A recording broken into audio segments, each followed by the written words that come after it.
Say what?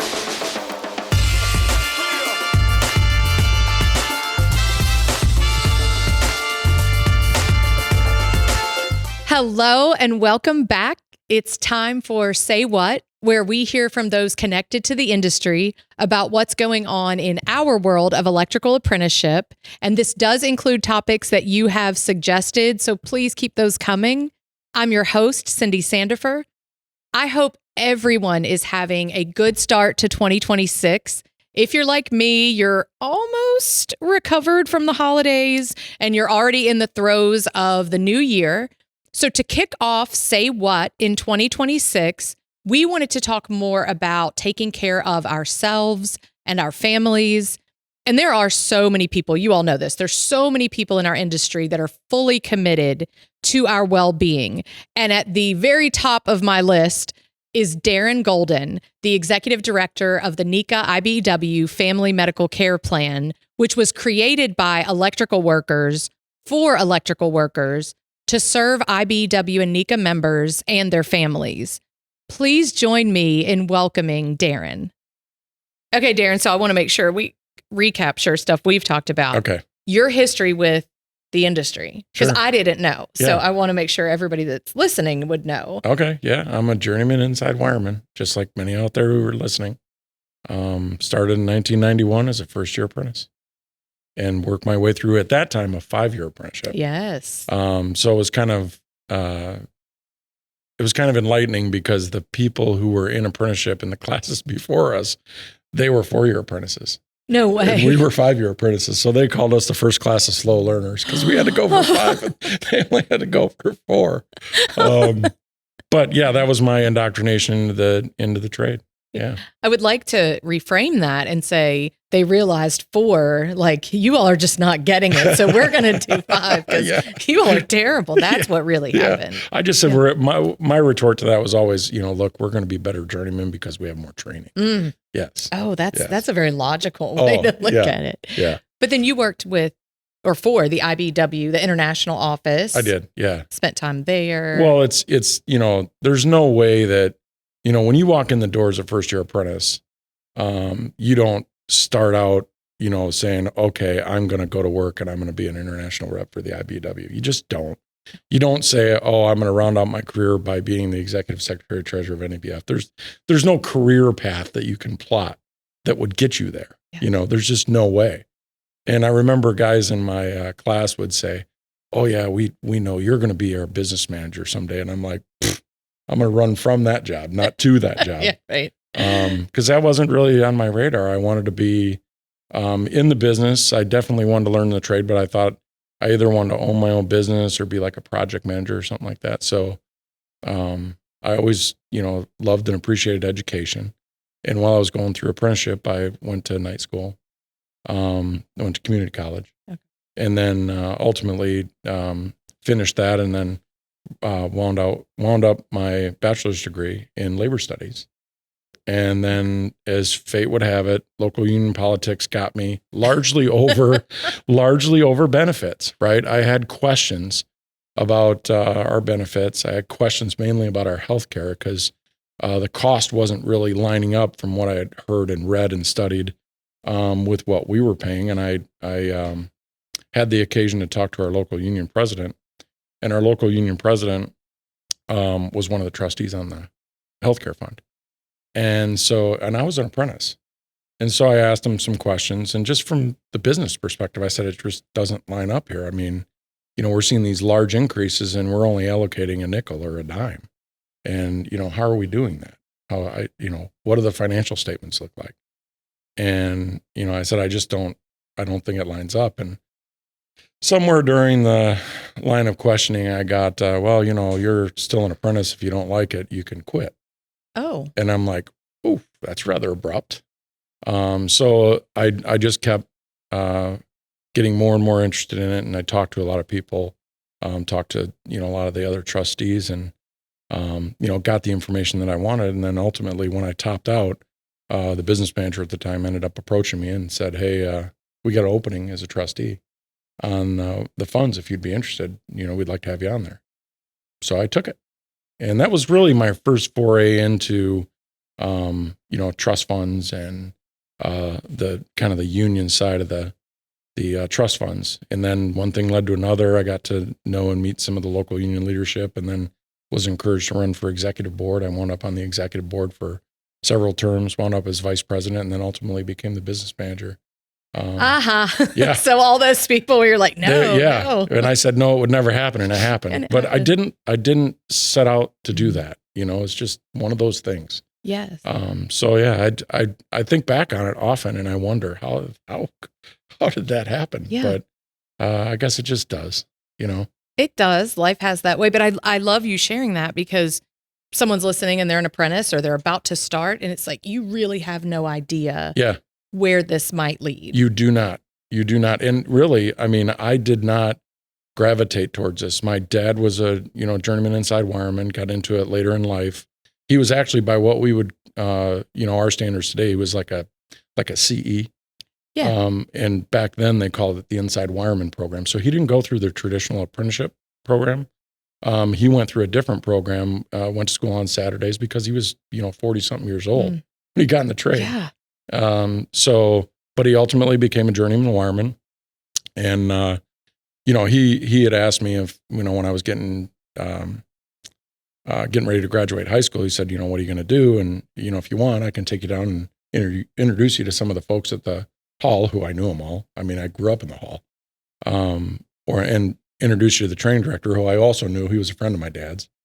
And, I said, really, I don't think that's my cup of tea, Dad, just not for me.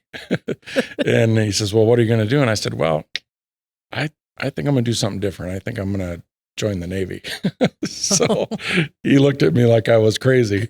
But ultimately that's what I did. So before I got into the trade, I'd served in the Navy for 4.5 years. Oh, well, thank you for your service. Yeah, you're welcome. So you did that, but then it's like, again, it's the business manager thing. It's your dad said, you're like, no, I'm not going to do that. And then, I originally planned on staying with it. I kind of had committed to it, and I wanted to be a pilot. And, but I committed to it, and some things didn't work out, and I didn't find out till later in life, but I have no depth perception.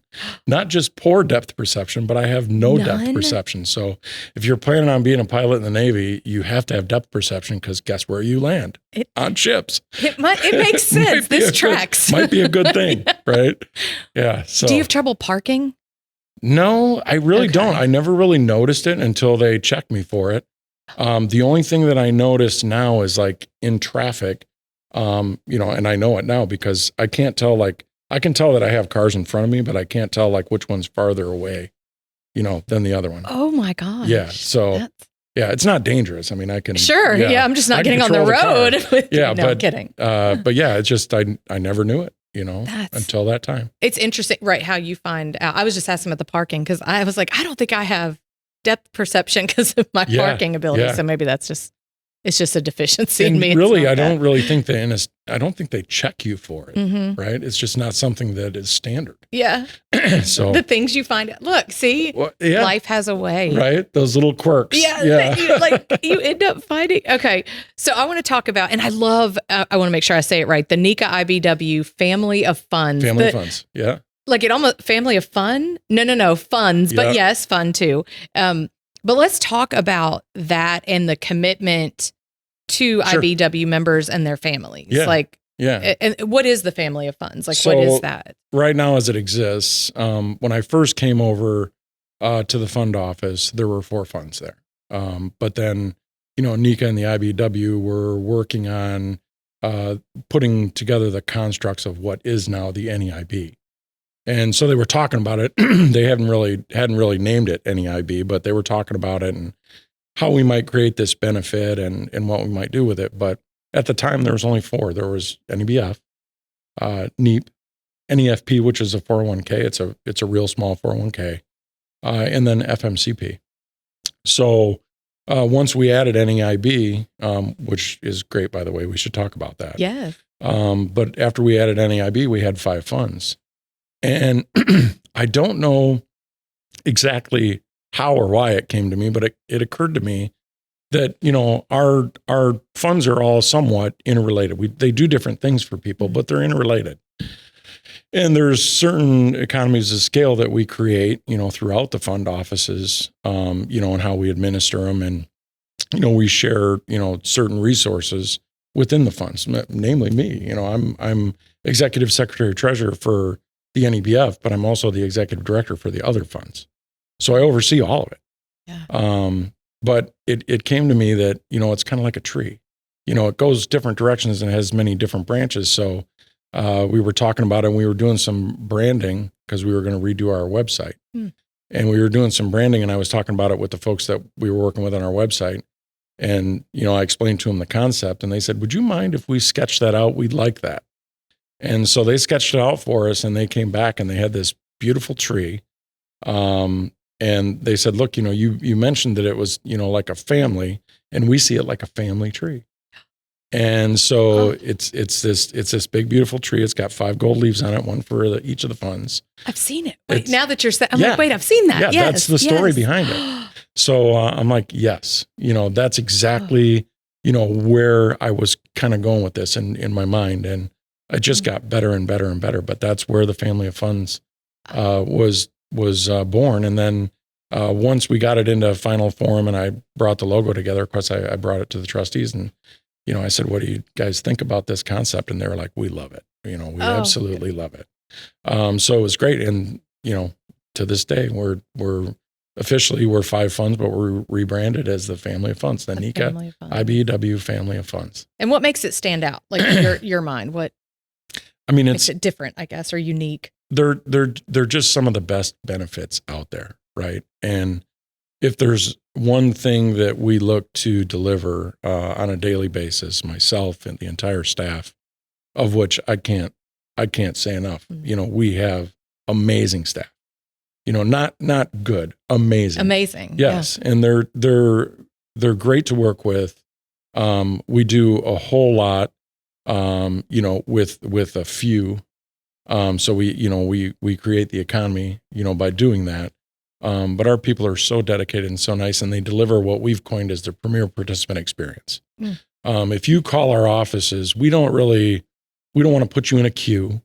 You may have to go on hold, and sometimes because of call volumes, you may spend a little bit of time on hold, but when somebody picks up that phone, it's a live person.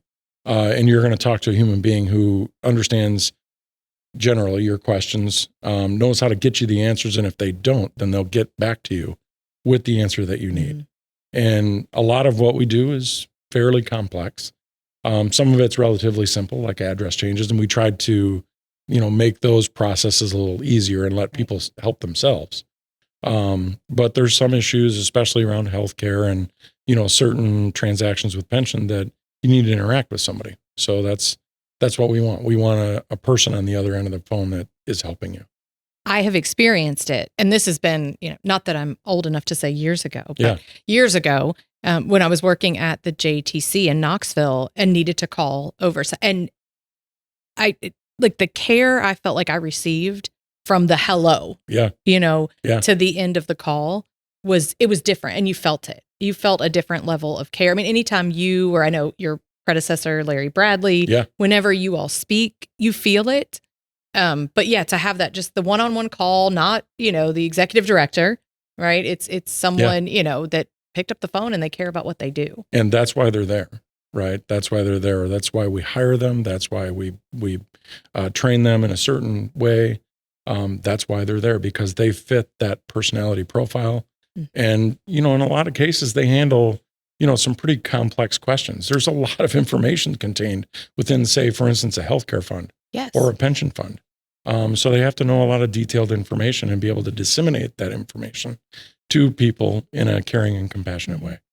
And to know because I think, I don't know is a legitimate answer, or I don't know, let me get back to you, let me get you connected to the right person. And I think it's how you say those things. And I feel like they shine there. Is like, it's okay. Like let me get you in touch with this person. I'm going to reach back out. I had an email situation not that long ago, and it was like, I will get back to you. And they did, there was I didn't have to follow up, check in.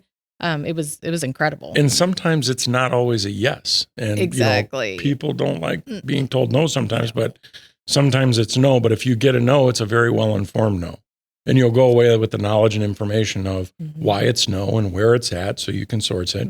And, on the healthcare side, there's a process, there's an appeal process. On the pension side, if there's an issue that comes up, there's an appeal process there, if it's needed.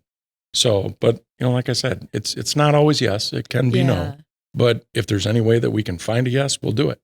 We'll find it. Yeah. So, and I think, again, experience, the no is handled well. Yes. Because I'm sure you all want yes, right? That would be your preference, is to just say yes to everything. But I think, again, how you handle that no is because I've dealt with whatever levels of customer support where it's almost like, did you enjoy telling me bad news? Yeah. And I haven't experienced it's that. It's empathy. It right? is. I mean, if somebody on the other end of the line has empathy, it makes all the difference in the world. Yeah. And I think it's a function of a lot of different things. Obviously it's the people who are delivering that information, but, I think organizationally it starts at the top. And, I've always, since I've been there, and I know Larry felt the same way, we are very empathetic towards the participants.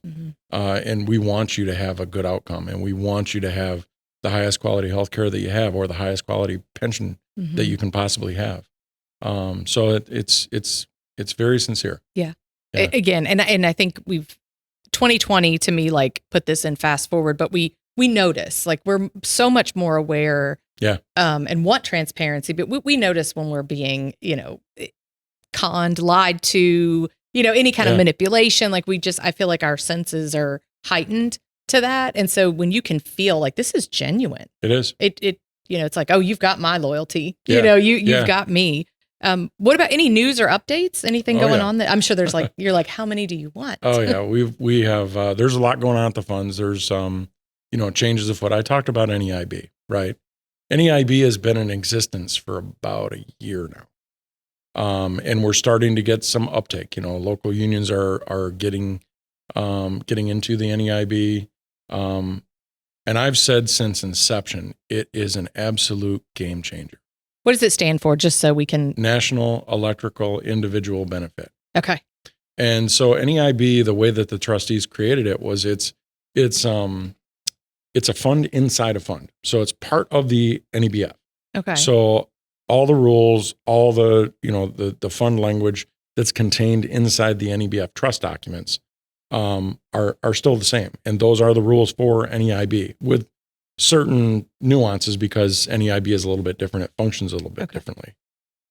But it's based on the premise that over the course of your working career, the IBEW and NECA at the local level will negotiate a contribution amount. And the minimum amount they can put in there is 50 cents.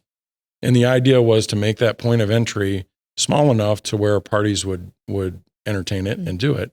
But yet it could grow over time, because over the course of my career, I've seen, and I've participated at local union meetings where we do allocations, right? We negotiate for a total package increase, and we say, okay, I'm going to put this much to healthcare, this much to pension, this much goes on the check. And a lot of local unions use that model. And so you start in NEIB with a contribution of 50 cents, and maybe the following year you allocate, and maybe you put another quarter or another 50 cents, and you build it gradually over time. But the thing about the NEIB is the way that the computation works. The NEIB is based on what you've contributed over your working career. So let's just say hypothetically, if you contribute $1, $1 per hour, the average, journeyman works on average about 1,800 hours a year. So that's $1,800 per year over the course of your entire working career that would go into that NEIB fund. When you retire, we calculate the benefit based on what your individual balance is. So if you've worked more and you've contributed more, you're going to have a larger NEIB benefit. So it just, and over the course of time, if you contribute, that $1, or you're part of a local that built that up over a period of time, it can get to be a substantial amount of money. And essentially, even with just $1, it almost doubles the benefit. And so that's why I say it's a game changer. So for a young apprentice out there, and maybe the folks that are listening to these podcasts, if you're a young apprentice and you're working in the electrical industry right now, and your local can get into the NEIB, you should. Yeah. Right. You should talk to your local union leadership. You should talk to your employers about, hey, how do we get into NEIB? Because it is an amazing benefit in the scale, the economy of scale that has been created by putting it into the NEBF is incredible. And it costs very little to administer it. So all of it goes back into the benefit. And that's because a lot of times, depending on where we are, and I don't think it's just age, right? Where we are in our career, but let's do say that new apprentice starting out that might be younger in age or just had a career change. They've got all this stuff going on. You're not always thinking about, I mean, healthcare, yes, right? But when you start talking about benefits, funds, sometimes it's like, I'm just trying to like put food on the table. Right. And so when something works, right, when you don't have to do a lot of thinking, you don't have to do a lot of digging, you can trust the folks that are administering it and behind it, then it's like, okay, I can almost sit back and just let this thing work. Yeah. And I can do what I need to do for today. Yeah, it's almost automatic. And in our industry, that is something that is extraordinary. Because, generally the majority of people, I think what's the percentage of people who belong to unions now is 11 or 12%. So not very many people, belong to unions in the United States, but most of them are working. Yeah. And, the way that our industry works, you negotiate a wage, but you have an entire benefits package that goes on to that. And, it doesn't come out of your paycheck, right? When you get family coverage, like for instance, a local union that has FMCP, they have FMCP family coverage in construction. They generally pay zero, right? So they get their paycheck and their paycheck is their paycheck and they can use it to go buy groceries or, buy a nice house or, whatever they want to do with it. That's their money. So it's very much different. Our culture is very different from other industries and other employers. Yeah. And I'm having these like flashbacks, but when I worked in the industry and left to kind of pursue some adventures, and when I did that, healthcare was different, clearly. And, paying out of pocket, how much I had to pay out of pocket, what it was like to have a child under that versus when I was under, the industry plan. And it's like, you have no idea, until you experience it. And we had that, as you've got people coming in looking to join the apprenticeship, they're making application and they're talking about what they were having to pay out of pocket. Yep. And then you tell them, oh no, here it's this, or it's nothing, or what, the look on their face, like, I'm sorry. What? That's it. Like you said, and I'm getting paid and I'm, all of these other benefits 100%. As well. Most people out there, whether it's your friends or your family that, aren't part of the industry that we're part of, you speak to them and you talk to them, just say, for instance, the cost of healthcare, people are getting crushed by the cost of healthcare. They're getting great raises because the economy is good, everything's strong. So generally they're getting increases that, hopefully outpace inflation. But a lot of those increases are being gobbled up by their individual healthcare costs because they pay all or a portion thereof. So it's unbelievable. Yeah. And, I think in the United States, the average increase for healthcare is about 8.5%. And, at the FMCP, we've been able to keep it, sub 3 for almost 6 years now. Oh my God. Sub 3%. And the average is 8. The average is 8.5. 8.5. Yeah. Yeah. And sub 3. Yeah. Because you don't anticipate health events, right? They tend to, every now and then you have a warning, but most of the time it's like it happens. Oh yeah. And there you, and like you pointed out, some people there goes all my money. It's there when you need it. That's the thing. It's there when you need it. And it just, I know we got into this talking about, pensions and NEIB, but it's just, in FMCP is a lot of, what we do. I always say that pensions are very patient, right? You make an investment and, that investment grows over a long period of time, then it pays you out. So you have life events during pension, but it's not like running a healthcare plan. Running a healthcare plan is every single day something is happening to someone somewhere, and someone needs help.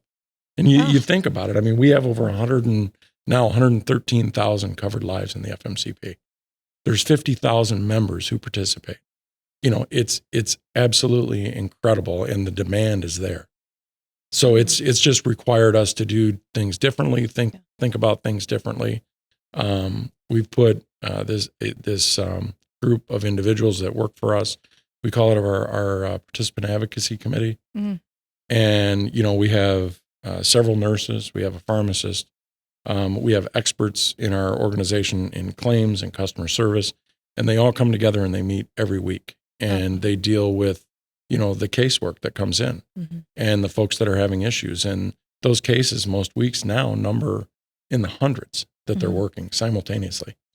And they're those, like I say, I can't say enough about our people. They're incredible people, and they're wonderful to work with. And healthcare folks are cut from a different cloth. I mean, they care in such a way and such a level. I don't think most people, unless they've done it, they don't fathom it. Yeah. And they don't view the participants as participants. They view them as patients because of their background and their training. Right. So like just the difference, you're not and when you said, I was like getting emotional when you were talking about the difference, like the pensions or patient versus every day. And then you said lives, right? You didn't say members. You didn't say IBEW NECA family. You said lives like are being impacted. And then the difference between calling someone a participant and a patient is just a whole different way of it's looking. a level of caring. Yeah. Right. Yeah. Yeah. Wow.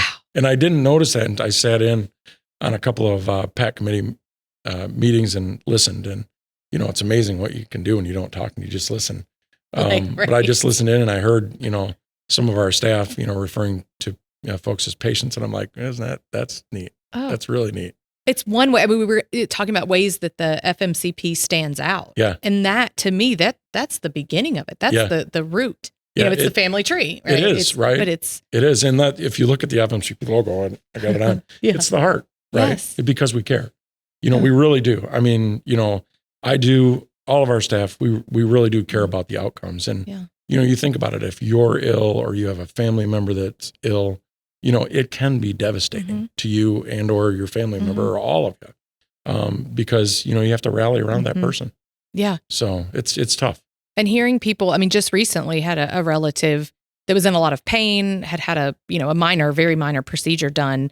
And it's like, you need to go get that checked out. And it's like, well, I don't know if I can cover what's going to, and it's like, but like, I hear you and we can all come together somehow and help. But you can't, this is your life. Like the level of pain she was in. Yeah. And to not have to worry about that, to be like, oh, I'm in pain. I'm going to go. Yeah.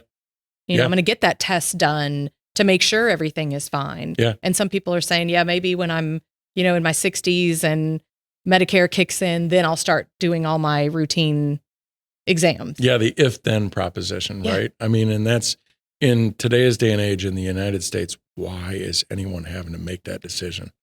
Right? Why do they have to ration healthcare or ration medication? To me, it's just unfathomable. And I've been in the industry for pretty much my entire adult life, so I've never had that issue. But I hear about it, I've seen it in some cases, and I'm just like, I shake my head because my personal opinion, healthcare is a right, not a privilege. Right? This could be like 3 or 4 podcasts. I just realized we've got like 3 or 4 episodes within this conversation right now. But it's and to know I love that you're not so far removed. Like you said, your entire adult life, you've had this coverage, you've had these benefits. And I think not intentionally, but a lot of times it's easy for us to get disconnected. Yeah. And so for you to have that empathy, we're back to that, to feel like, but there's people that don't have what I have. And for every person I can impact, I'm going to. Well, I always think about it from the perspective of, and I did it. I did the job, that person that goes out there, they're usually commuting to work very early in the morning, usually before the sun comes up. They get to the job, they start at either 6 or 7, they cram their tools in their back pocket and they go to work. And they don't stop until they have their morning coffee break for about 15 minutes. And then they go back to work and they work till noon. They take a 30-minute lunch break and then they go back to work. So, I mean, you think about somebody who's trying to interact with a traditional, healthcare company or organization, and they got a problem and they got to call. Right? Well, they're going to call and they're going to not be able to talk to somebody in 15 minutes, right? And then they're going to call on their lunch break and they're going to try and talk to somebody and probably not get the answer that they need. Really, is that what you want? Is that really what you want? And that's not what I want. That's not what, the FMCP is going to deliver. We're going to be there for our people. Right. 65% of our participants come out of the construction industry. We have about 35% that are others, in single employer situations, but about 65% is construction. So I think about that. Yeah. I think about these folks who are out there cramming tools in their back pocket and going to work every day. Yeah. It's not easy. Yeah. And it's especially not easy when you got somebody that's sick or you're sick. And then you've got problems with your healthcare plan. Right. And not being able to get in touch, being on, and again, holds are going to happen. We understand that high call volume exists in the best of situations, but to this person understands me. They understand the logistics of my life. They can accommodate my schedule. It's a difference. It's a huge difference. So. Yeah. Any new initiatives at the FMCP? Yeah. Which ones, right? We're back. These are unfair questions. Where do we start? The biggest one that we have going on right now is in our industry is, and of course, you're aware of it, is, our mental health initiatives. We have an epidemic of issues around, mental health and around suicide. I think our industry leaders have said, look, we need to, look at this and we need to do something about it. So I do see movement afoot where folks are trying to, get together and figure this out and help people. So, we're situated in that space. We have coverage within the FMCP, but as we looked at it and we said, we need to make a commitment. So we hired a person and we put a director level position in place that is solely focused on mental health awareness and advocacy. And as a result of that, we've put together a new program working with a national partner. It's called Mental Health First Aid.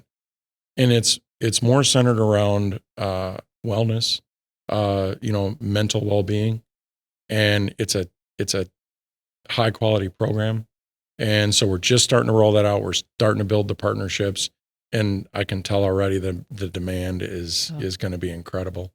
It's just how to partner and how to, go at our industry, which is so big and so vast. But then there was a couple things that we noticed within our plan that we needed to change, and the trustees, made the changes. We added this is effective January 1st. We added a members assistance program. We never had a members assistance program as part of the FMCP. So it's a pretty significant financial commitment to do that. But if we're raising the level of awareness and people need resources, we need to be able to point them to the resources that the plan has. Yes. So we've done that. And then, like I said, this mental health first aid program, I really think it's going to take off. Yeah. We've only rolled it out just, very, very slowly, just because I'm concerned about meeting the demand and scaling appropriately. Yes. But I think once it gets going, it's going to develop a personality of its own. Yeah. Because mental health is health. Oh, it is health. Yeah. It is. Mental health, physical health, financial health, they are all intertwined. Yes. Right. Yeah. And I don't often put financial in there, but that's huge because they all impact each other. Yeah. Significantly. Yeah. And recognizing that, I just heard someone say, they were talking about like growing up, and we were talking about like different things that happen in our childhood. Like we experience events and they can really impact particularly where our brains are in development. And this individual was like, yeah, because, grew up, you don't talk about it. Right. You don't talk about that stuff. We don't talk about it in family. We don't talk about it in public settings. And, just kind of rolling into like, I've heard with us doing the suicide prevention. Yeah, I don't know. I don't know why it's happening now. It's like, no. It's been, there is an increase, no doubt. Exactly. But we're also the awareness, the discussion, the data collection, now that we're actually allowing ourselves to talk about it and accept that these are real. It was happening before. Oh, yeah. We just didn't talk about it. Yeah. We didn't acknowledge it. And now we're saying, okay, let's do something about it so that moving forward, right, it's a topic that not only do we discuss and we don't shame for these things like depression. Yeah, we all get depressed sometimes. Is it something that's more long lasting? Is it acute versus chronic? Like, what do we do with it? But it shouldn't be shameful to talk about. Not at all. It should be normalized. Yes. Right. And that's what I really love about the versatility of our industry. And I see that. We're really, really trying hard to normalize it. There's a lot of folks in our industry. They're pretty rough and tumble guys, right? They're hardworking. don't talk about their feelings or they're feeling low. But I mean, we have in the inside, call it your tool partner. I know on the outside they call it their pole buddy. But you kind of look out for each other. And a lot of different things can happen to individuals. And for the most part, we did and we do that. We watch out for each other. But I think we're raising that level of awareness, and we're, we didn't form these words. They were something that we glommed down to. But basically, you know what? It's okay to not be okay. It's okay. And if you ask somebody, hey, how you doing today? And if somebody comes back and says, you know what? I'm really not doing too good, and here's why. Don't you have to be equipped to know how to handle that? Yes. How to listen, be empathetic? And I think that's some of the things that we can do better. That maybe we didn't do as well before. Yeah. And I mean, I had a personal brush with it when I was a business manager. I had a member that came in that was looking for me. I was out of the office, and running around. Business managers, we're movers and shakers. Yes. We move a lot. Yes.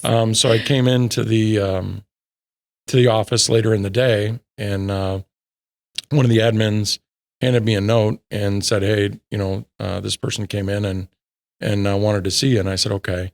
And I set the note on my desk, and I got involved in other things. And I thought, okay, I'll call him back tomorrow. I knew him, and I'll call him back tomorrow.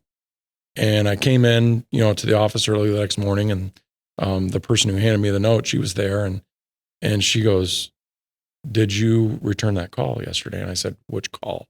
There's a lot of calls. Yeah. And she goes, and she pointed out the person, and I said, no, I was going to call him back this morning. And she said, well, I'm sure you didn't hear about it. And I said, no. And so he took his life, that night. So I'm like, and I don't know, it's, it might be, presumptuous to even think that I could do something about that. I mean, I think that would be arrogant.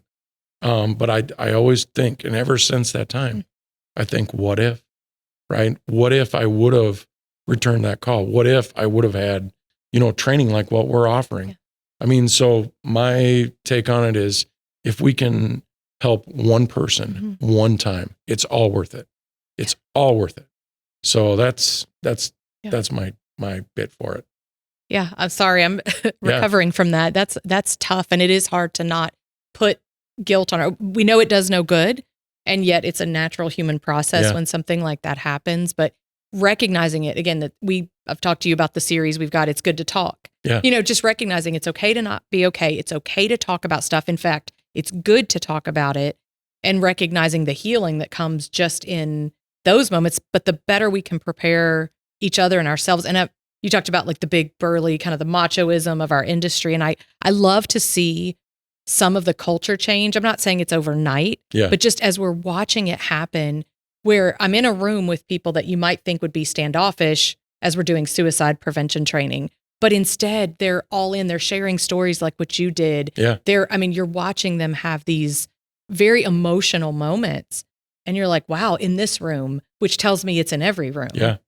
Yeah. And it has to be at the forefront of what we do. Well, and that's the thing too. I mean, a lot of times you walk into a job site or a brake trailer, you take a look around, most people that aren't, from our industry, it scare the heck out of you. Yes. Right. I mean, these are hardworking men that, not all of them are altar boys, but they're good people, and they're just out to make a living for themselves and their family. Yes. And I mean, they do great things, and they're extremely skilled.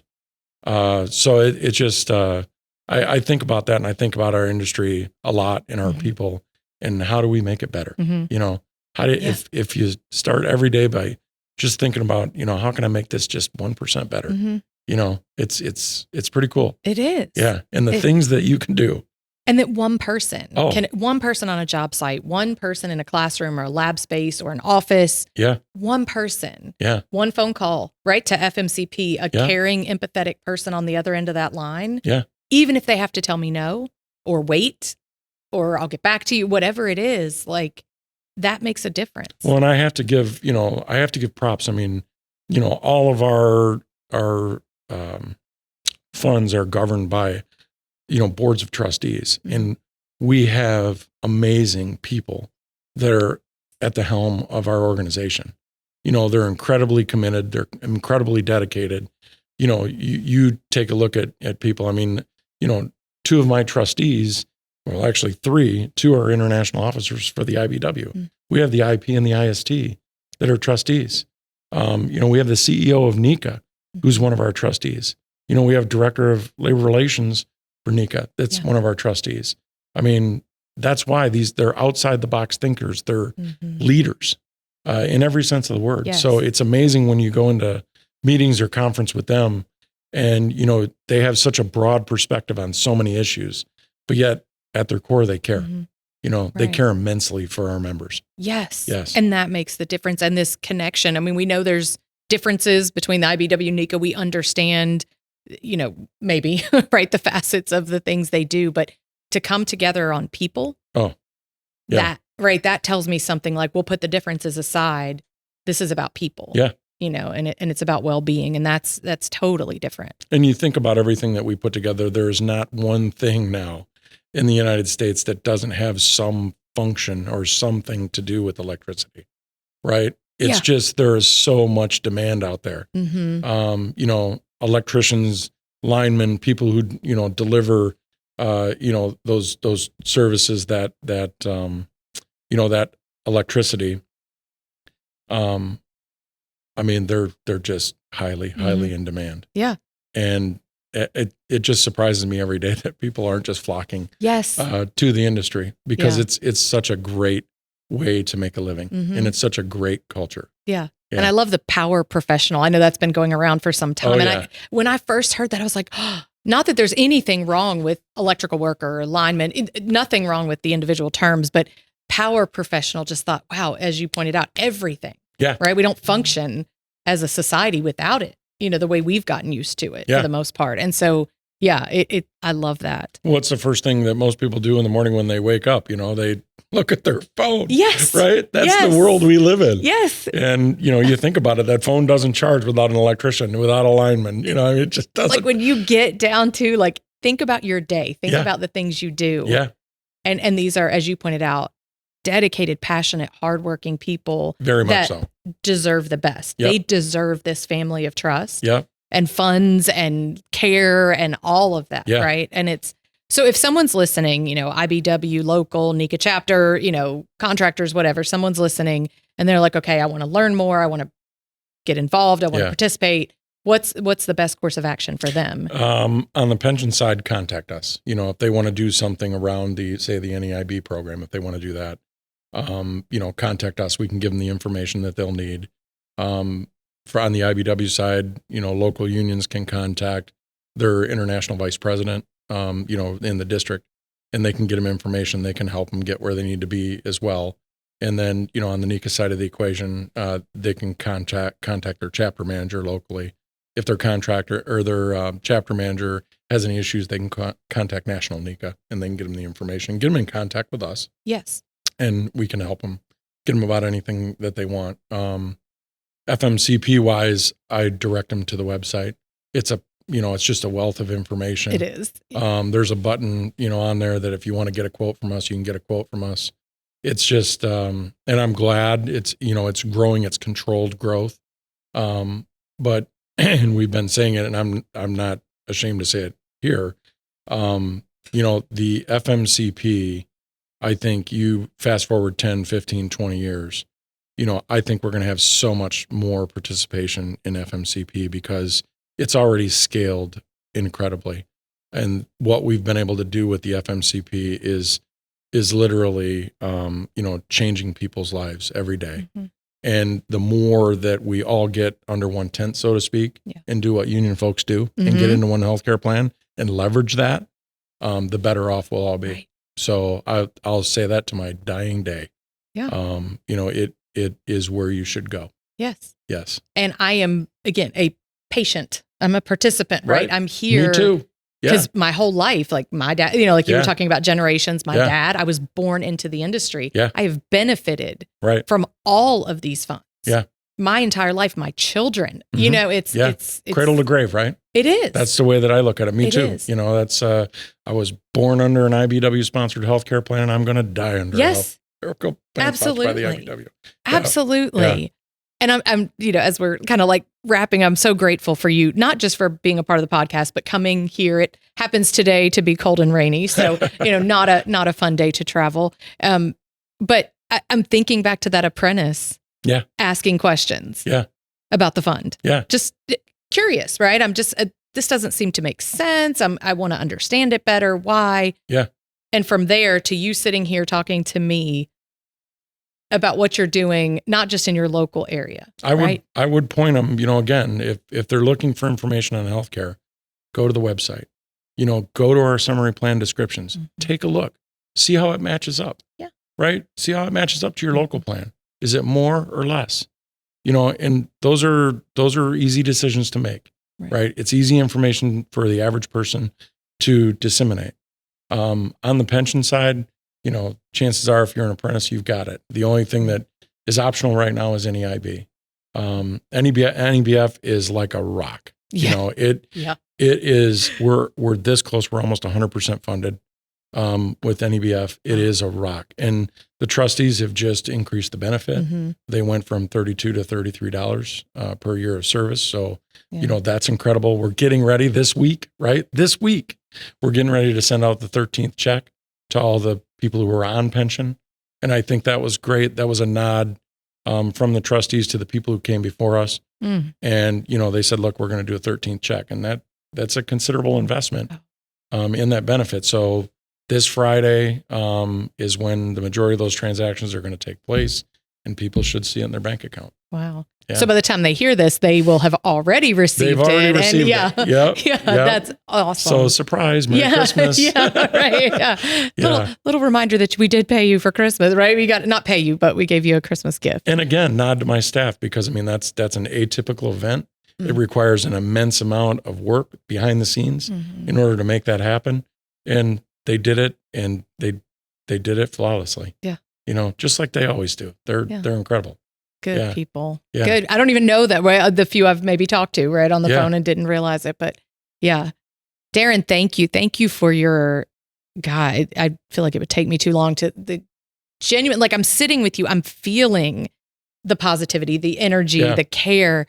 Thank you for that. And for not, for starting as an apprentice, asking questions, to now, to being able to make such an impact with a great team. And I think that's an important factor. Like you couldn't do this by yourself. There's no way. At all. No. All credit goes to them, honestly. It's just, the detailed work that happens behind the scene. Anybody, who works as a senior executive, it's always the team. They get all the credit. Absolutely. Period. Yeah.